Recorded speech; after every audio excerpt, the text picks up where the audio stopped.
उससे पहले रेडिया नहीं थी क्या वहाँ? उससे पहले किसकी थी? वो किसके रिश्तेदारों की थी? ये पूछिए पहले उनको। क्या अनर्गल आरोप, मतलब एक पॉलिटिकल आदमी। विजन है, झटपट आ रहे हैं, जैसे बिना पानी की मछली तड़पड़ाती है ऐसे उनकी हालत हो गई। लेकिन आप उन 5 से 10,000 जानवरों को मारने का काम तो मत कीजिए। राम राज की बातें करते हो, भगवान की बातें करते हो, गाय कि कुछ जिन ठेली वालों को वहाँ से हटाया गया है वो उनके रिश्तेदार लोग हैं, 99% लोग। अब नहीं देना चाहते, बातों को घुमा रहे हैं। अरे भाई रेडिया तेरे रिश्तेदारों को लगा दे ले जाके, मैं कब मना कर रहा हूँ? सारे रिश्तेदारों को बुला ली सबकी, चलो अच्छी बात है भाई। मेरे तो बेचारे को गरीब रिश्तेदार होंगे, रेडी लगा के अपना पेट पालन कर देंगे, वो भी अपने रिश्तेदारों को बुला लो, उनके लगवा दो, उनके हटवा दी, तो कोई बात है। अब उनको तकलीफ ये है कि अपने रिश्तेदारों को बिठाना चाहते हैं, ऐसा बिल्कुल संभव नहीं है। मैं आपके इस चैनल के माध्यम से कहना चाहता हूँ कि बहुत जल्दी हम जितने हमारे कुलदीप धनखड़ जी और मेरे गांव में सिर्फ 10 किलोमीटर का डिस्टेंस है। वो हाईवे के इधर रहते हैं, मैं हाईवे के उधर रहता हूँ। पहले तो आप दोबारा जाकर के मेरे कहने से प्लीज़ एक बार जाना, उनको ये पूछना विराटनगर विधानसभा में इंदिरा गुजर की रिश्तेदारी कितनी है। आपको ये पता होना चाहिए कि विराटनगर विधानसभा में मेरी एक भी रिश्तेदारी नहीं है, सिंगल, जिसको कहते हैं ना सिंगल। और दूसरी बात, चलो मान लिया अगर कोई रिश्तेदार है तो उसका व्यापार करना गुनाह है क्या? अरे वो बेचारे थड़ी तो लगा रहे हैं, कोई फैक्ट्री थोड़ी चला रहे हैं वहाँ। पहले बात तो मेरी को डायरेक्ट रिश्तेदारी, समाज में सभी रिश्तेदार हैं आपस में। मुझे बताओ थड़ी लगाना गुनाह है क्या? वो उस मुद्दे को डाइवर्ट कर रहे हैं। आप पहले मुद्दे को समझिए, एक्चुअल मुद्दा क्या है। संजय वन को इन्होंने अटल वन घोषित किया, उसके 13 करोड़ रुपए ये करे भाई, हम लोगों ने बजट घोषणा करी, अच्छी बात है, हम उसका स्वागत करते हैं अच्छे काम के लिए। लेकिन उन्होंने क्या किया, संजय वन डेवलप तभी होगा जब वहाँ से वो करे भाई बंदर हटेंगे। चलो मान लिया, हमने आपकी बात स्वीकार कर ली। लेकिन आप बंदरों को हटाने का आप जब पैसा उसमें प्रावधान बजट में रखा है, तो पहले तो उन बंदरों का रेस्क्यू कीजिए, उनको सुरक्षित जगह कहीं खाने पीने जगह छोड़िए, उसके बाद आप उसको डेवलप कीजिए। अब उन्होंने इसका बिल्कुल उल्टा कर दिया। ये चाह रहे हैं कि इनका खाना पानी बंद कर दो बंदरों का, ताकि ये यहाँ मर जाएं पड़े पड़े और हमारा काम हो जाए। हमने जो रेस्क्यू का जो पैसा 2-3 करोड़ का बजट लिया है उसको हम ऊपर के ऊपर डकार जाएं। सारा खेल ये चल रहा है, आपको पता ही नहीं। भाई मुझे बताओ, जो रेस्क्यू का बजट आपने उसमें रखा है तो फिर उनको रेस्क्यू क्यों नहीं कर रहे आप उनको वहाँ से रेस्क्यू करो, वहाँ से सुरक्षित किसी जंगल में ले जाओ, ताकि वो बेचारे अपना पेट पालन करें। आज 5 से 10,000 बंदर हैं, 200-500 गाय और हमारे बैल हैं वहाँ। अब वो बेचारे जो उनको केड़े डालते थे, जो उनको वो फल फ्रूट डालते थे, उनके कचरे से वो पेट भरते थे, गाय और हमारे जो नंदी थे वो। अब जैसे वो डालना बंद हो गया, हाईवे पे होता भी क्या था, वो हाईवे पे जो भी जाने वाला व्यक्ति था, गाड़ी रोकता, 2-5 किलो फ्रूट लिए, उसने अपने बंदरों को डाल दिया। ये एक रूटीन था, आज से नहीं चल रहा ये। तो मैं तो जब से पैदा हुआ तब से चीज़ें देख रहा हूँ अलवर तिराहे पे।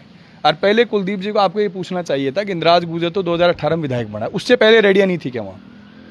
उससे पहले किसकी थी? वो किसके रिश्तेदारों की थी? ये पूछिए पहले उनको। क्या अनर्गल आरोप, मतलब एक पॉलिटिकल आदमी, एक संजीदा व्यक्ति जो एक विधानसभा का प्रतिनिधित्व कर रहे हैं, अगर वो इस तरीके की अनर्गल बातें करें तो औचित्यहीन बातें, मुझे लगता है। एक संजीदगी नहीं है इस बातों में। आपको संजीदगी दिखी कहीं?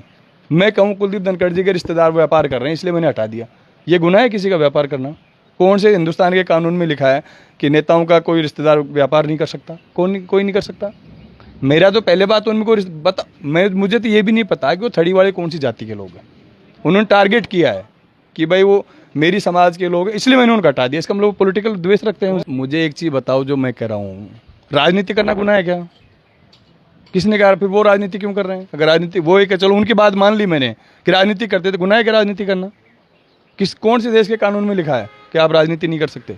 हिंदुस्तान का वो नागरिक जो हिंदुस्तान में पैदा हुआ है, जिसकी उम्र 18 साल है, वो वोट डाल सकता है। जिसकी उम्र 21 साल हो पंचायत राज का चुनाव लड़ सकता है। जिसकी उम्र 25 साल है वो देश की विधानसभा और लोकसभा का चुनाव लड़ सकता है। ये डॉक्टर भीमराव अंबेडकर के संविधान ने हम सब लोगों को दिया, हिंदुस्तान के लोगों को। वो कौन होते हैं इस पर सवाल उठाने वाले?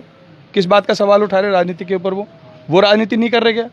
उनकी पीढ़ियों ने राजनीति नहीं करी क्या पंचायत राज में और विधानसभाओं में? मतलब इस तरीके के अनर्गल आरोप लगा करके, अनर्गल बातें करके, आरोप तो कह रहे उनके पास कोई है ही नहीं, अनर्गल बातें करके मूल मुद्दे से ध्यान भटकाना चाहते हैं। आप उस चीज़ को समझिए कि ये वन विभाग के लोग, अब उसके साथ कौन कौन शामिल है मैं इस बात पे नहीं जाऊंगा।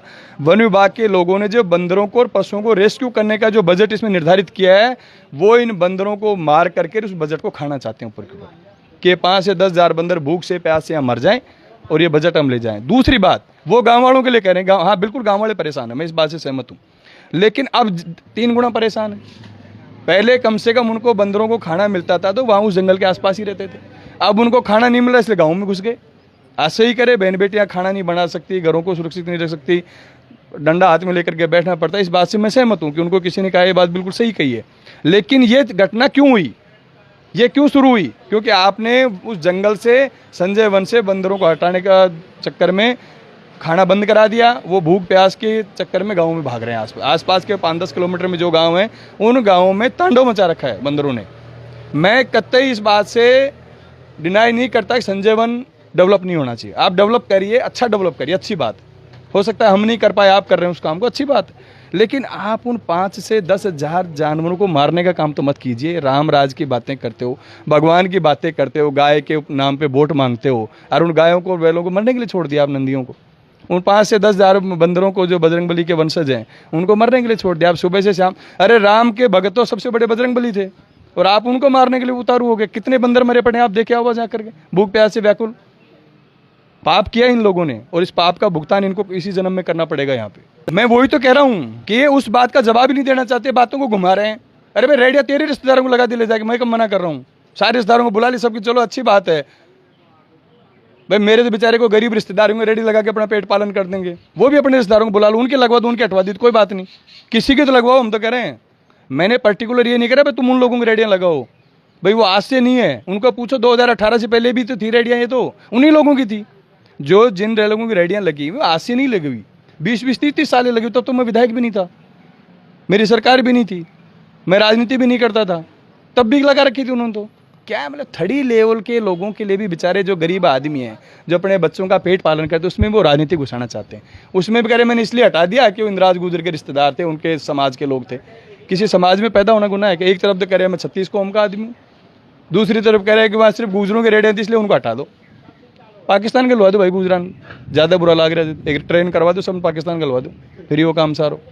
ये कोई तरीका है क्या? ये संजीदगी राजनीति का तरीका नहीं है। आप वो जवाब देते ठीक है भाई मैं अधिकारियों को बुलाऊंगा, गलत हुआ है हम बात करेंगे, बंदरों को खाना पाने की पूरी व्यवस्था हो, पहले हम इनको रेस्क्यू करेंगे फिर इसको डेवलप करेंगे। जवाब उनका ये होना चाहिए था, लेकिन पता नहीं किस फ्रस्ट्रेशन में रहते हैं, मुझे नहीं पता कि वो जवाब उल्टा पुल्टा ही देते हैं और फिर पब्लिक में मजाक का पात्र बनते हैं, पब्लिक उस बात की मजाक बनती है। कल से मेरे पास सैकड़ों फ़ोन आ रहे हैं कि साहब ये इस बात बोल गए, हम तो क्या रिश्तेदारियाँ, हमारे तो ये नहीं पता आपकी रिश्तेदारियाँ क्या है। मैंने कहा भाई समाज में जो पैदा होता है सबकी अपनी रिश्तेदारियाँ हैं, सब रिश्तेदार ही अपने। मैं तो उनसे पूछना चाहता हूँ जिन लोगों ने मांग उठाई है, और मैं भी लगातार सोशल मीडिया पर देख रहा हूँ कि जब 5 सालों में लगातार आपका शासन रहा तो इस वन का आपने विस्तार किया नहीं या कुछ करने का प्रयास किया नहीं, और अटल वन का यदि प्रयास करते तो बहुत बड़ी संख्या में यहाँ बंदर हैं। और आप ही बताइए मेरे को कि यहाँ आवारा पशु भी इतने सारे घूमते हैं, मैं पूछना चाह रहा, आए दिन बहन बेटियों को टक्कर मारते हैं। आप जाके देखिए पापड़ी में जाइए, बीलवाड़ी में, आप खातोलाई में जाइए, बागा चौरासी में जाइए, जवानपुरा में जाइए, और जाजे में जाइए, रामपुरा में जाइए, लीलो के बास में जाइए, इनका हालत तो देखिए क्या हालत हो गई। भावरू में जाइए, बहन बेटियाँ रोटियाँ भी नहीं बना सकती, लाठी लेकर बैठना पड़ता है। हमारी सरकार ने 13 करोड़ रुपए की लागत से यहाँ अगर बजट घोषणा भी हुई है और 13 करोड़ की लागत से हम इसका विकास भी करने वाले हैं। और ये लोग जो झूठी लोकप्रियता हासिल करने के लिए, आप इतने बड़े भामाशाह हो, आप 5 साल आप लोगों ने सेवा करी है, तो इतना सा काम भी तो आप भी आगे अगर करिए ना काम, क्यों नहीं कर सकते? क्या आप हिंदू नहीं हैं? क्या सनातन धर्म को आप नहीं मानते?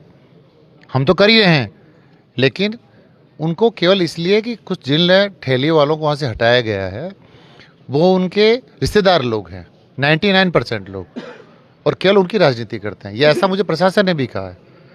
हमने कहा ना जातियों में, मैं बता रहा हूँ नहीं कुछ नहीं, हमारी सरकार का फैसला है, हमारी सरकार ने कहा है कि आए दिन यहाँ पे एक्सीडेंट होते हैं, बंदरों की मौत होती है, आए दिन ऐसे घटनाक्रम होते हैं। और जो मैं तो उनसे पूछना चाहता हूँ, जिस संजय वन के नाम से इस वन का पहले निर्माण किया गया था, तो कौन सी पार्टी के नेता थे? आप लोगों ने क्या करा? कितने साल राजस्थान में राज में रहे? आपने इस विकास चिंता कभी की नहीं। और जब हम विकास की चिंता करने लगे, 13 करोड़ रुपये हमारी सरकार ने दिया है, तो इनको तकलीफ होती है। मैं खुलकर कहना चाहता हूँ कांग्रेस अपनी हार को नहीं पचा पा रही। इस कारण से उनके ना तो उनके पास कोई मुद्दे हैं ना उनका विजन है, झटपट आ रहे हैं। जैसे बिना पानी मछली तड़पड़ाती है ऐसे उनकी हालत हो गई है। और ये विषय आप कहते हैं ना सोशल मीडिया, क्या आप बात भी तो कर सकते हो। मैं तो बात स्वयं ही करता था पहले इन लोगों से, कोई समस्या होती थी तो मैं तो एमएलए को भी फ़ोन करता था, मैं एमपी को फ़ोन भी करता था कि इसका क्या समाधान हो सकता है।